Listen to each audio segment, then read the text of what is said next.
Hi there, I'm back. This is the video I really wanted to do last week, but I was quite consumed by work. I had a class and at University of Arizona Global Campus, my first venture into American government too, and it was grading week, which should be easy. It sounds like it should be, but it actually isn't because I had 34 papers to grade. Grading on one of these courses it's quite a struggle sometimes. There's just so much of it. There are no forums to attend, but there's mandatory training as well. I had to take a short course for that, and massive amounts of grades and people submitting late assignments, usually with my okay, but they're late, and it all stacks up in the grading week. Plus, I had two new sections of Introduction of Political Science start at the American Public University system. Two classes, they're fairly small, which is good in a way. It does take some of the load off of me. A lot of times I get crushed with having 4 or 5 classes with lots of people. Having two with less than 30 people altogether, that's a break. But still, there was a lot of work to be done, and I am totally addicted to shelter and food, so hence I do work when I should be gaming. Now, I'd like to talk to you about WBCs. As always, I went on the last Saturday of the convention because that's when the vendors are there.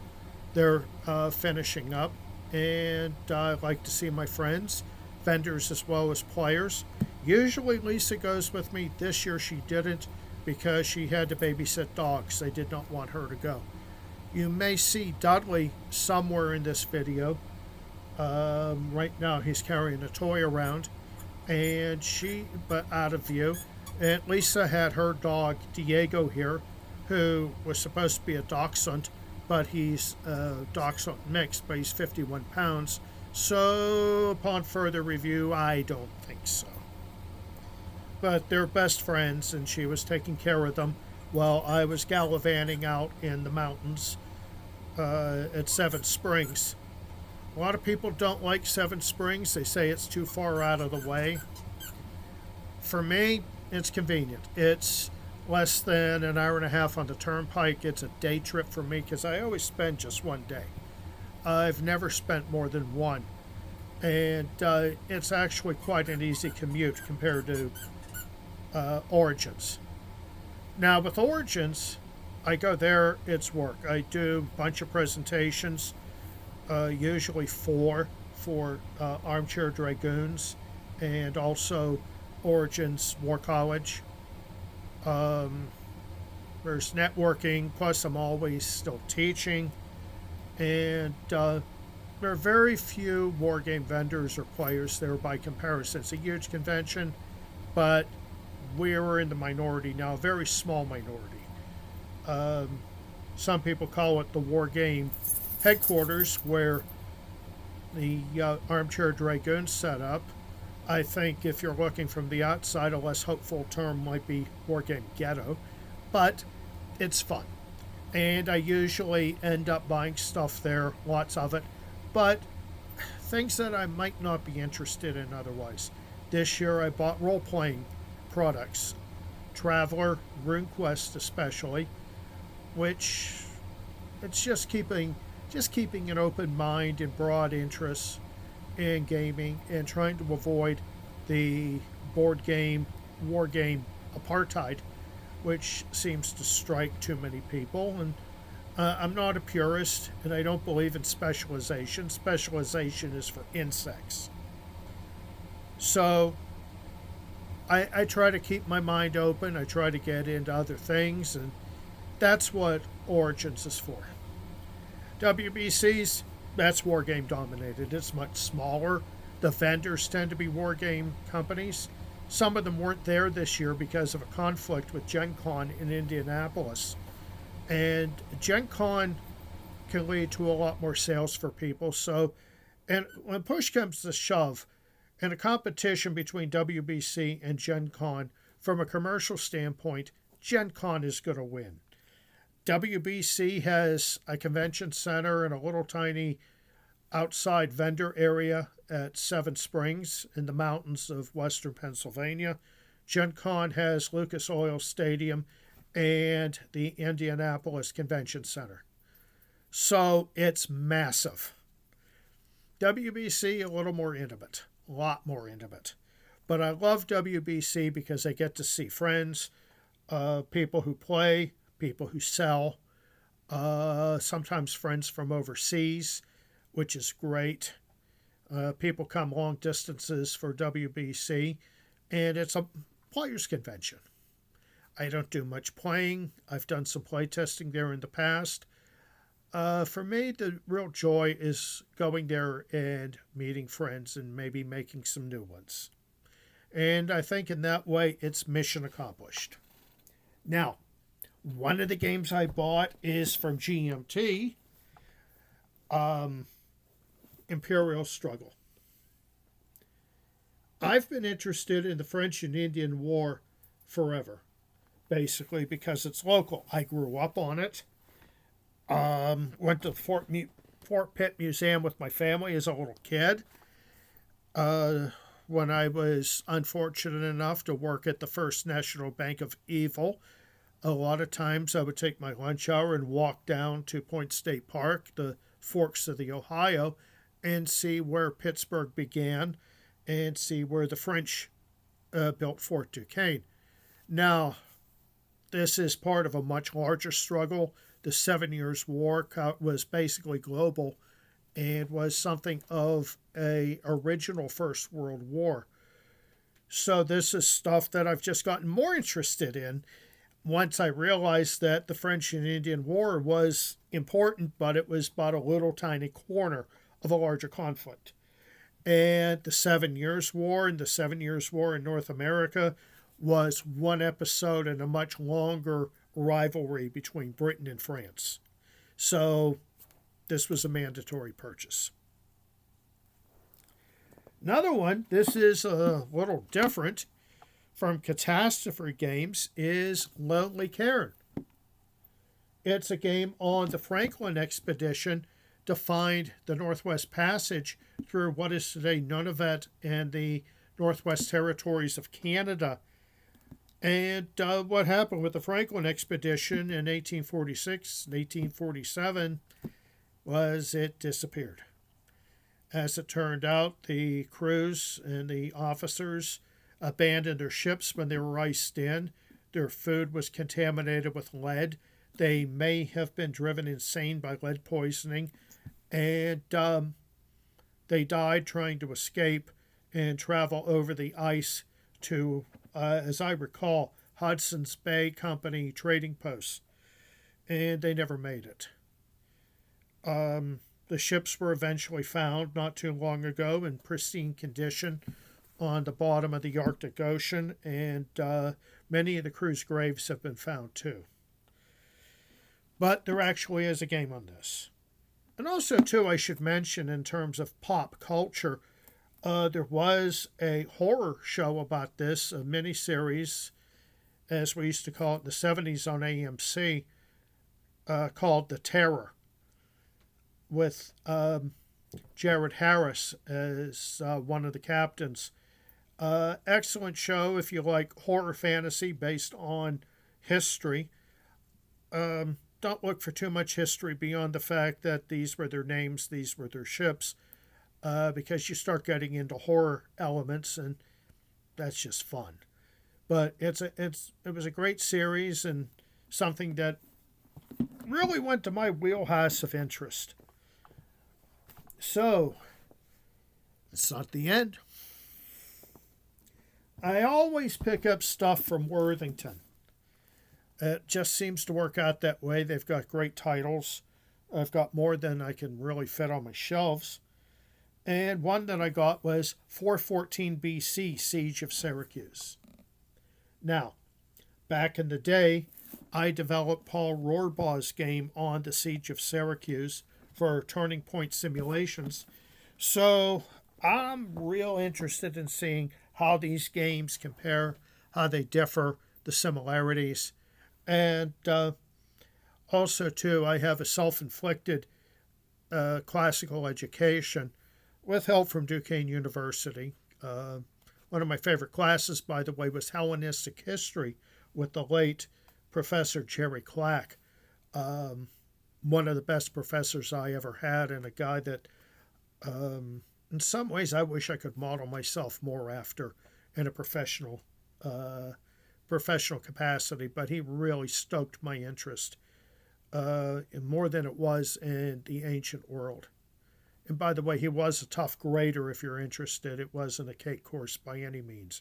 It was Greeks and Romans, basically from Alexander through the end of the Roman Republic. So I look at my Duquesne courses in political science and history. A lot of times there's a game out there that fits in with it.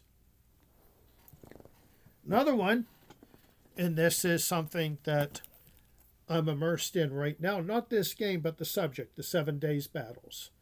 Right now, my friend Alan Snyder and I are playing Seven Pines from the MMP. Well, in those days, it was the Gamers Civil War Brigade series. So we've been doing that for a couple of months. And the Civil War that's one of my most interesting conflicts. When I went to get to earn my master's in military history from American Military University, it was almost a flip a coin moment between World War II and the Civil War. And World War II won, but I was able to take an elective on command strategy and generalship in the Civil War that I really loved. So the Civil War has always been up there with me, going back to I think I was 7 when my dad took me to Gettysburg for the first time. And I've been back there innumerable times and read on it, written on it. Maybe someday when I have the time, I'll do war games on it. But this jumped out at me, and there it is in my library now. The other company that is a frequent target of my long-suffering credit cards and cash reserves is MMP. They are always at WBCs. And I think there are times I have kept that company afloat. Also, too, I should note their production guy, Scott, has probably benefited more from my compulsive spending than anyone else in the company because he's not only a part of the company and he works for them, he also owns Gamers Armory in Cary, North Carolina. I go down there and I compulsively spend. Most recently, I had a multi-year project to buy all the MMP versions of the core ASL games. Even though I had Advanced Squad Leader games from Avalon Hill I hadn't bought yet or hadn't played yet, I thought it was worth it because every time MMP comes out with a new version of an Advanced Squad Leader title or great campaigns of the American Civil War, it's always expanded. And with the Civil War games, they often combine 2 games in one box. So that is part of the appeal. High quality products, high burden on my wallet, but I really think it's worth it. Now, here's where they benefited this year, and where I think I did. First, from the standard combat series, which I've played before, especially Ardennes, is Heights of Courage. This is about the 1973 struggle for the Golan Heights between Israel and Syria during the Yom Kippur War. Some people might call it the October War, but I grew up, it was the Yom Kippur War. And this is one I'd really like to get into, hence I bought it. Another one, Hungarian Rhapsody, is from the Operational Combat series, much more complex. It does not have the written orders the way that the Civil War Brigade series or their Tactical Combat series does, but it is complex. And it covers the campaign for Budapest in 1945, which is probably not that well known among most Americans unless they're historians or Hungarian or political scientists who studied the Cold War, as I did back in the day, especially in graduate school at Duquesne University. So this is one I'm deeply interested in. And by the way, there have been other games on this. Command put out a game that I covered in Line of Departure years ago on it. And I believe Against the Odds had one. But for every Budapest, Hungary 1945 game, there are probably 20 on the Battle of the Bulge. And I've got them too. But this is something that got my interest. Similarly is Viva Mexico from White Dog Games. I've done work on Latin America, going back to my master's thesis from Duquesne on the FMLN in El Salvador. And I've also covered Latin America games in Line of Departure. Don't ask me to speak Spanish. It's really, really rusty. And I could always read better than I could write or speak. Anymore, it doesn't go beyond de mi una cerveza or a few dirty words. But this is something that interested me, and it also shares a system with their Irish rebel game that they did, and I bought last year. So there it is. Now, finally, as you probably know, Turning Point Simulations has finished its offerings, and Against the Odds is in its final stretch now, as Steve Rawling, from my standpoint, one of the more ethical people in wargaming. I work for him as the staff developer for Turning Point. He's retiring. He's getting out of the wargame business.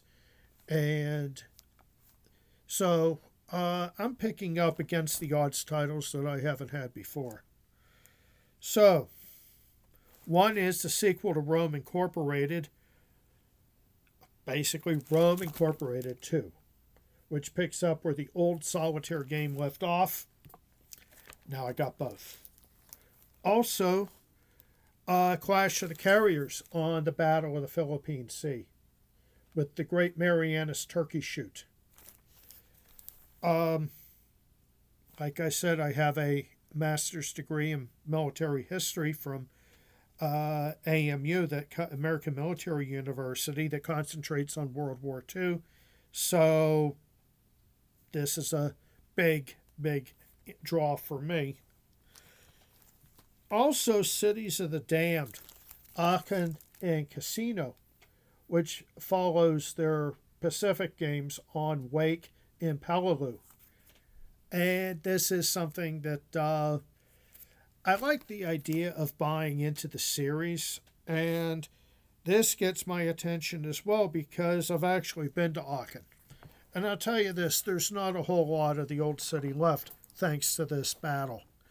I still recommend visiting, seeing the cathedral, Charlemagne's tomb, and a reliquary that includes such items as a dress from the Virgin Mary and purportedly one of Jesus' diapers when he was a baby. Take it as you will, but still a great place to visit. And also to check out Charlemagne's throne, which he never intended to sit in. It's made out of pure white marble, and it was made for Jesus when he returns on the Day of Judgment. It is damaged because in World War II it was encased in a protective coating that included black tar that seeped through the wrapping and discolored the marble to some extent. So it's not the pure white it was before a nasty little Austrian douche face got his hands on it.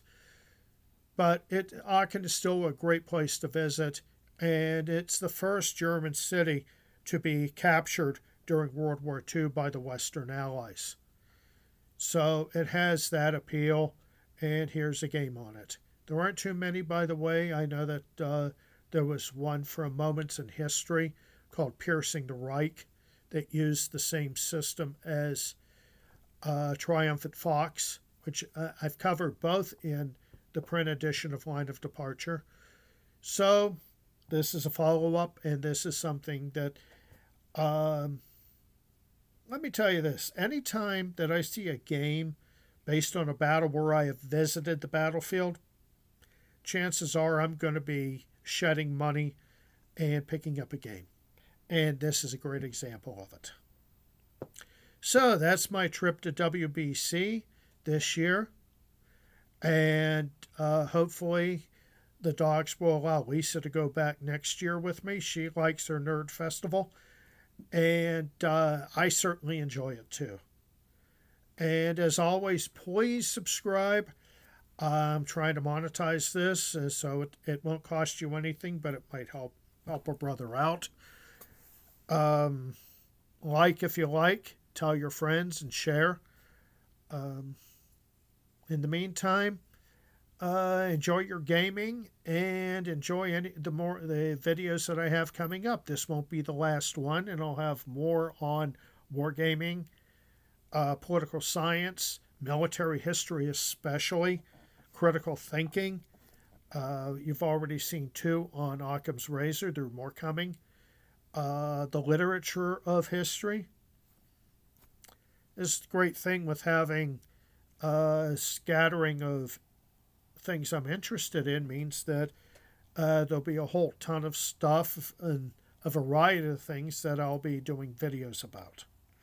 So I'll see you hopefully in a few days, and enjoy the videos, and thank you for viewing and thank you for your support. Goodbye.